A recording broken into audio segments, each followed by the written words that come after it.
What if I told you that throughout USC's history, the Trojans have never scored 50 or more points 4 games in a row? You are Locked On Trojans, your daily podcast on the USC Trojans, part of the Locked On Podcast Network, your team every day.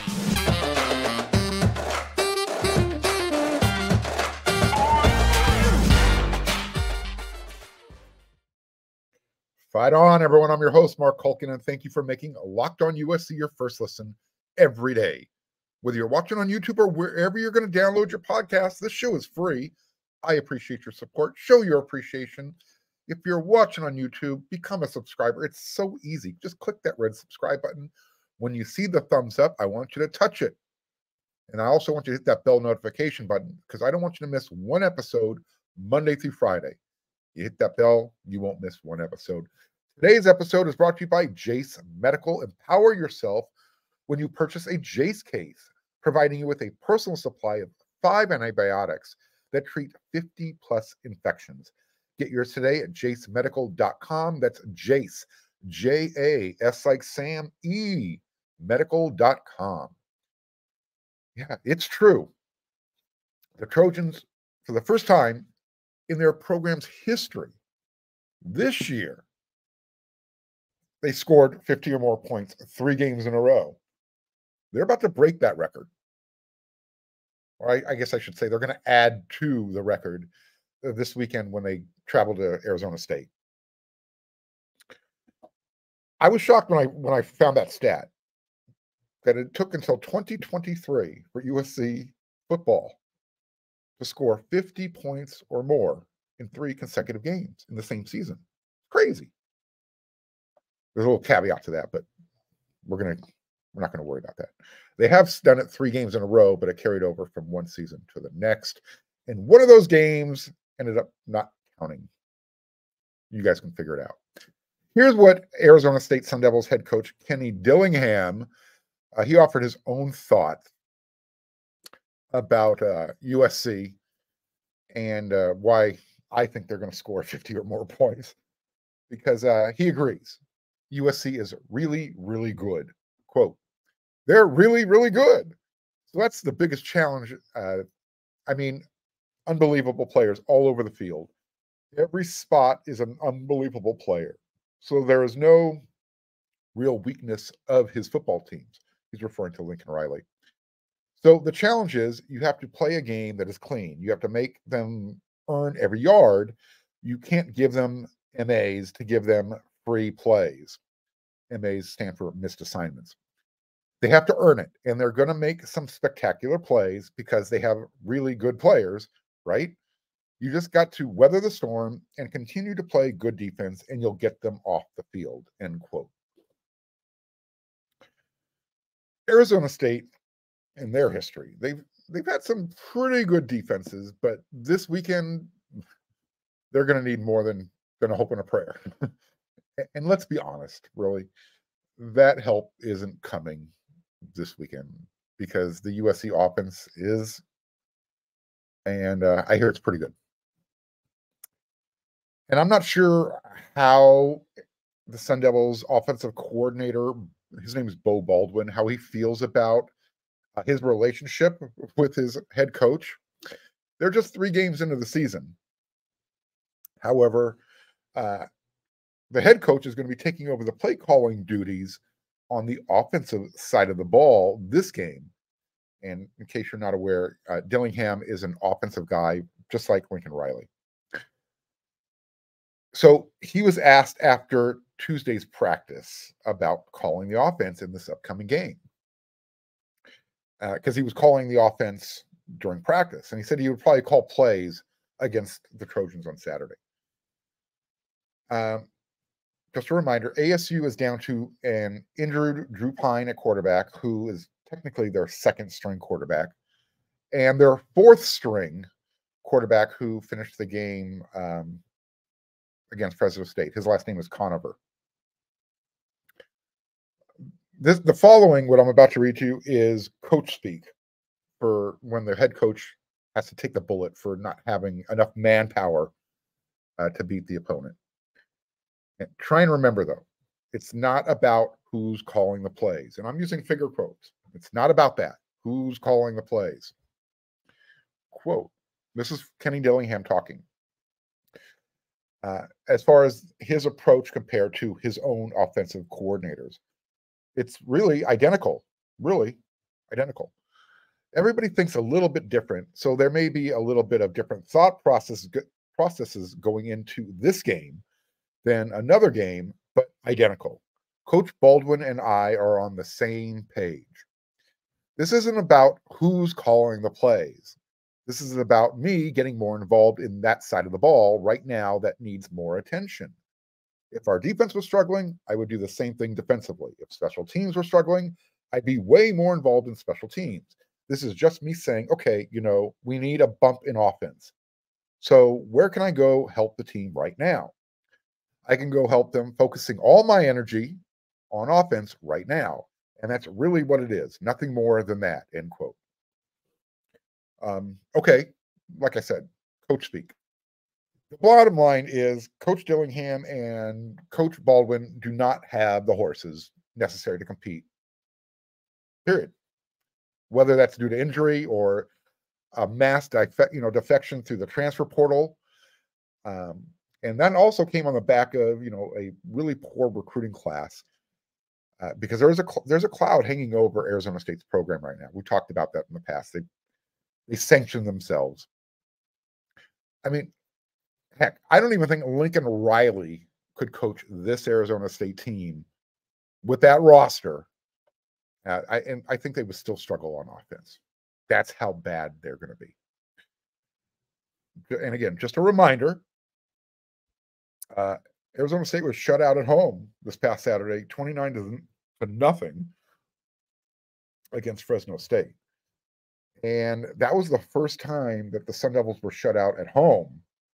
That dates back to 1988 when the number 2 ranked USC Trojans blanked the Sun Devils 50-0. USC is coming into this game ranked number 5. Now, there's a reason why the Trojans are, I think it's 32 points, a 32-point favorite to win this game, and it's because their offense cannot be contained. I'm not going to get much argument from anybody, including from Kenny Dillingham, because he was asked how they're going to contain Caleb Williams, and he actually started to say the right thing, but then he just started to repeat himself. So here's what he said. You can't. You have to limit him. You have to, when you're there to make a play, you have to limit him. To say you're going to stop him is almost unrealistic. The goal should be to limit him. Limit the explosive plays. Don't let him get comfortable and in a rhythm. Don't bust and give him open people to get into a rhythm. To say you're going to stop Caleb Williams, that's tough to do. The goal is to limit him, get them off schedule, get them in a position, get after the passer while still being able to keep coverage, and when you get him, be able to contain him, end quote. Okay, I have to take a breath. Anybody who has ever played competitive sports will never admit that they did not have a chance to win, even though there's times when you're playing guys twice your size and twice as fast as you, you're not going to win the game. Look, it just comes down to the laws of physics. They're true. Bigger, faster, stronger is going to win more times than not. So yeah, you have to really appreciate the mindset, at least as long as it lasts, the Sun Devils mindset going into the game. This is what Kenny Dillingham said about the ASU mindset going into this game against USC. Quote, if you don't expect to win every game, you've got a problem. I don't care if I'm playing Michael Jordan in basketball. I'm not playing him to lose. Otherwise, why would I play? I'm not just going to play because it's fun. No, what's fun is competing to win. You're playing to win. That's it. Whatever happens after the game, it doesn't matter. You then watch the tape, you get better and you grow and you get better and you grow and you get better. And eventually, Saturday nights are going to feel better. But if you don't take the field and expect to win the football game, something's wrong. You should expect to win. Otherwise, you shouldn't be on the field. So if you're looking at today's rundown, you're going, what does Mark mean? USC is Michael Jordan. Ta-da! There it is. Here's what he was really saying. A win on the field this Saturday is scoring a touchdown. A win this Saturday against USC is having our defense create more than 1 3 and out against the Trojans offense with Caleb Williams on the field. That would be a win for Arizona State. A win for Arizona State this Saturday is not being embarrassed. Because Kenny Dillingham going one-on-one with Michael Jordan, even today's Michael Jordan, who's probably getting close to 50-something years old, 60, that would be embarrassing for Coach Dillingham. Now, I watched one of his post-practice pressers, and I'll tell you this. He is a character. Give me a bag of popcorn, a comfortable chair, a cold beverage, and I would be entertained for hours. Because that dude, when he talks, he looks like he's wired on Jolt Cola. And I don't know. Do they even produce that cocaine in a can anymore? Someone tell me. Let me know.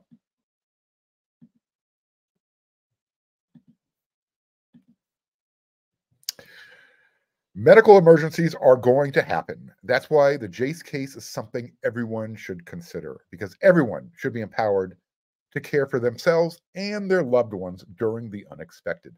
That's why Jace Medical offers the Jace case. The Jace case provides 5 life-saving antibiotics for emergency use and gives you a peace of mind so that you're not just hoping that you have access to medication in an emergency. Jace Medical makes sure you have the medication in hand. Jace Medical is simple. They handle everything from the online evaluation to licensed pharmacy medication delivery, as well as ongoing consultation and care. Don't get caught unprepared. Save more than $360 by getting these life-saving antibiotics with Jace Medical, plus an additional $20 off by using code LOCKEDON at checkout at jacemedical.com. That's Jace, J-A-S like Sam, E, medical.com, promo code LOCKEDON.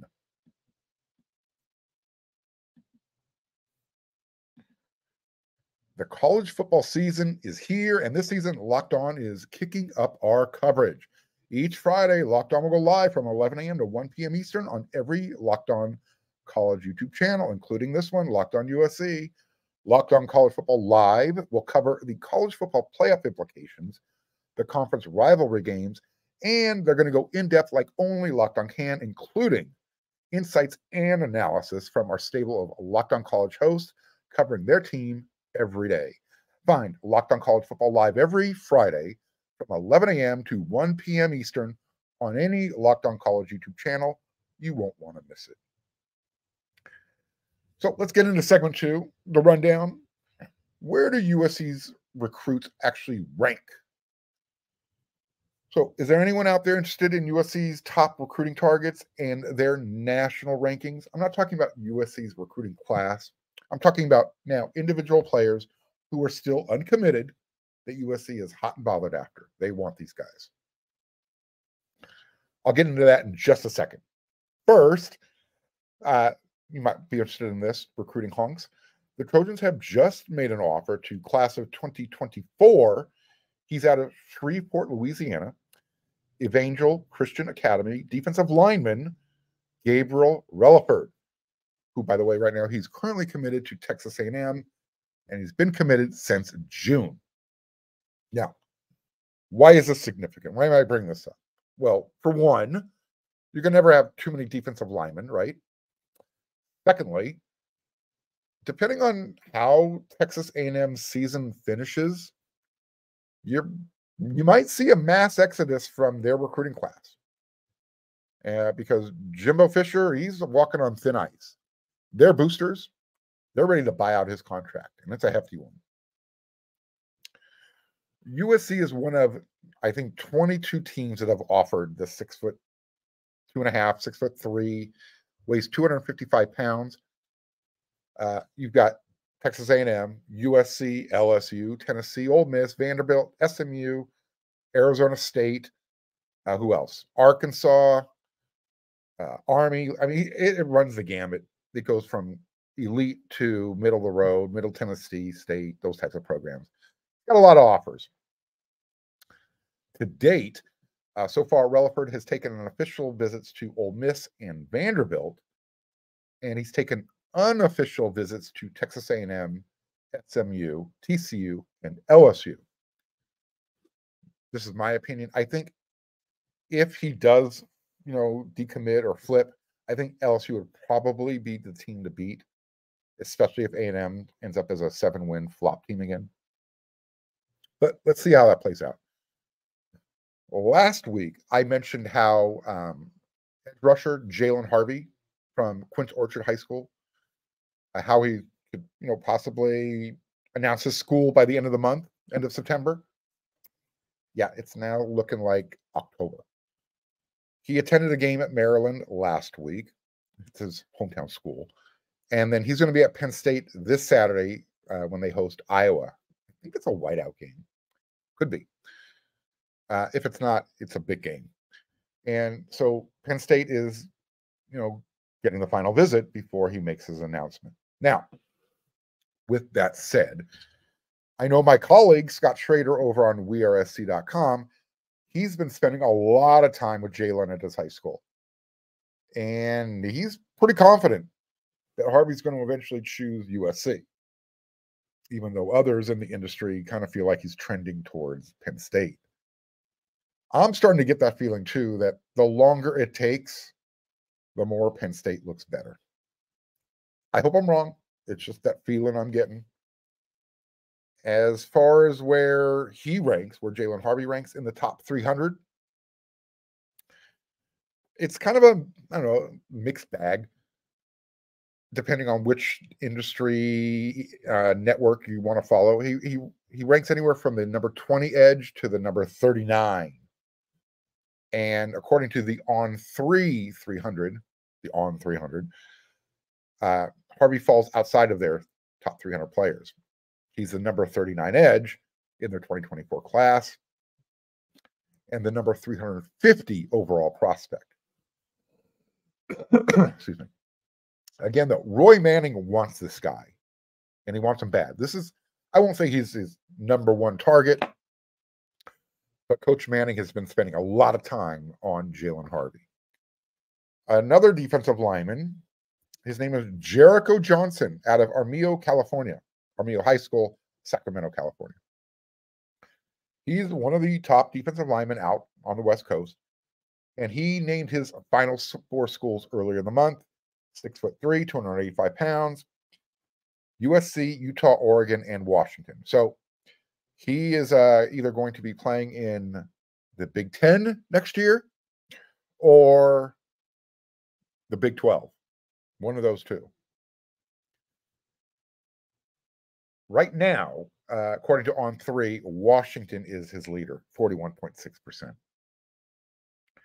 The On300 network currently lists Johnson as the number 16 defensive lineman and the number 183rd overall prospect nationally.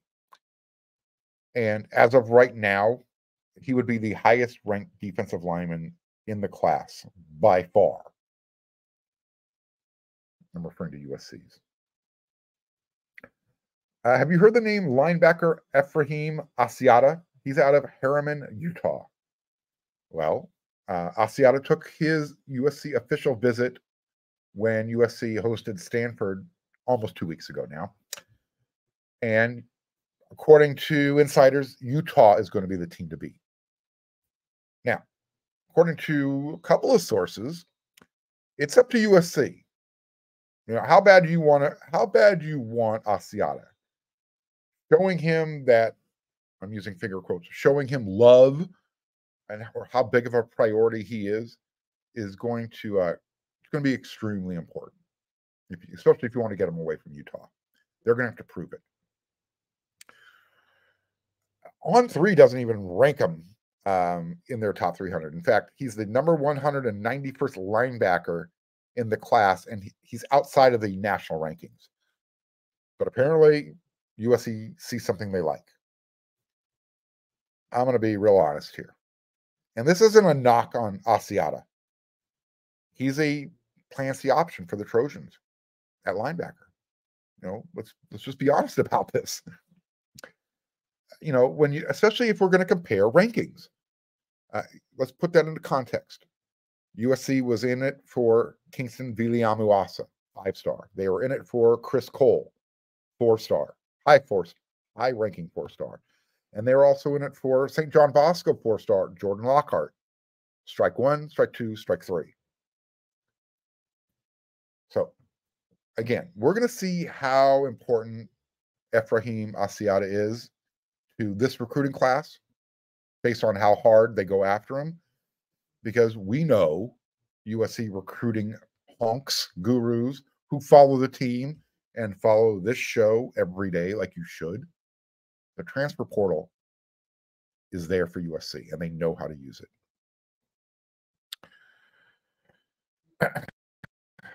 On Tuesday, if you're watching this episode of Locked on USC on Thursday, because I know you are, it was actually confirmed on wearesc.com that offensive lineman Justin Ta'u-Anu-U, he's listed at 6'6", 290 plus pounds. He's going to be taking an official visit to USC sometime either during the season or after his high school season. And Stanford is concerned about this. I have a source, and a really good source on this one, that said he's going to end up at USC. Right? When everything's all said and done, Justin will be a Trojan. Just putting that out there. Remember where you heard it first. And then Fox Crater. He's an offensive tackle. He's currently committed to Oregon. He is, where does On3 have him ranked? So he is On3's rank. He falls just behind the number 23 offensive tackle. And he is the number 18 offensive tackle in the other industry rankings. So there you go. We'll see where USC's recruiting class ends up. I know some of you are out there doing this thinking, Mark said they're going to have a top 3 class. No, I said they have the potential to be a top 3 class. And that was in June when they were inside the top 5. Recruiting is the F word. The F word in this case is fluid. Let's see what happens when signing day gets here, the first and the second. Then everyone can come back and say, I told you so. Or we'll see who has the last laugh.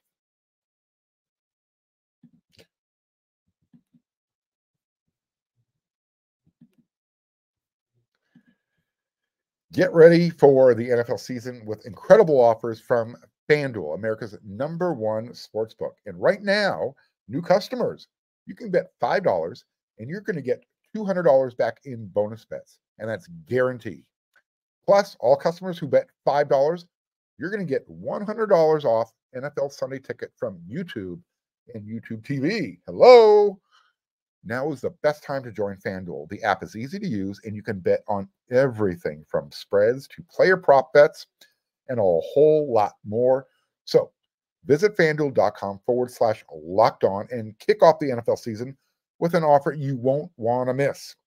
FanDuel, an official partner of Locked On and the NFL.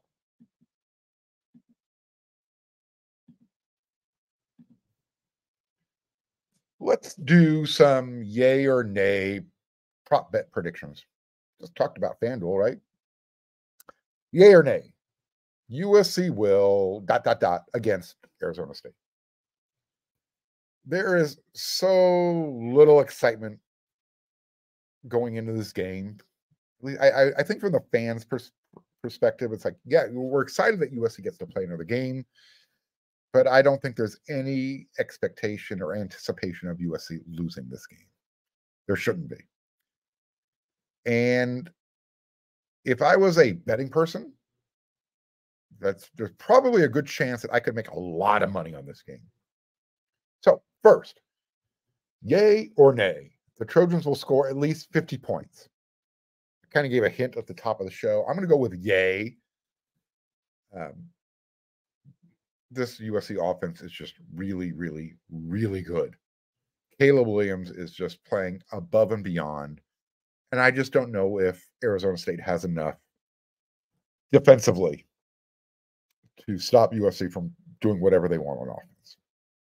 So, yes, yay. They will score 50 points for the 4th consecutive game in USC Trojan football history. How about this? The Trojans will cover the 32 point point spread that they're favored by. Yay again. Let me put it to you this way. I'm not sure Stanford doesn't have a better defense than Arizona State. And the Trojans just beat Stanford by 46 points. I don't think they're going to beat Arizona State that bad. It'll be somewhere in between 32 and 46 points, which is still pretty bad. The Sun Devils will have multiple turnovers against the Trojans' defense. Yay. This one I'm not as confident with the yay, but I'm going to ride it. Yay. Last week, the Sun Devils had 5 interceptions, 3 fumbles, and their quarterback was sacked 4 times. Their quarterbacks were sacked 4 times. I do not anticipate USC replicating that type of performance, creating 8 turnovers. However, they better be in the same zip code when that final gun goes off. And I have a pretty big zone. My zip code zone, it's pretty big. The one, at least the one I control. So I will accept 2 interceptions, 2 fumble recoveries, and at least more than 4 sacks. Give me 5. We're all good. How about this? Caleb Williams will play in the second half of this game. People are probably saying, nay, no. I'm saying yay, and here's my reason why. Despite the lopsided score, this is more about preparation for playing on the road the following week in Boulder, Colorado, because I think that game's going to be a little bit more competitive. So he'll play through the third quarter of this game. And that's when Miller Moss will come in and take over the offense from there. And USC will be putting up their 60th point at that point, I'm assuming. This one really isn't a bet. This is more of a comment. USC's schedule is doing them no favors. Yay. Again, this is just more of an observation than anything else right now.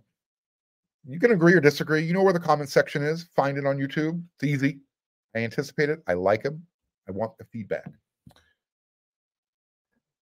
However, I think everyone would agree. You probably would like to have played at least one challenging game by the time you're done with your 4th game, heading into game number 5 on the road against a team who's going to be able to challenge your defense with their offense. Everyone knew that San Jose State and Nevada were going to be wins. Stanford too, for that matter. But it almost looked like the third ended up being the easiest game of the 3, or equivalent with Nevada. And now it's looking like the ASU game is going to be just another scrimmage. And again, it's mostly because the Sun Devils are just injured, specifically at quarterback and on the offensive line. And they just don't have the firepower to compete with USC right now. So, there you go. There's my yay or nays. There's your episode of Locked on USC for Thursday. I'll be back again tomorrow for one more episode. I've got some more info for you coming up. As always, I'll have my Friday rant. Got a couple of those this week. We might do a follow-up on the Wednesday rant, depending on how things are going. We'll see if things have simmered down. You might know where I'm going with this. So, until then, everyone, you know what to do.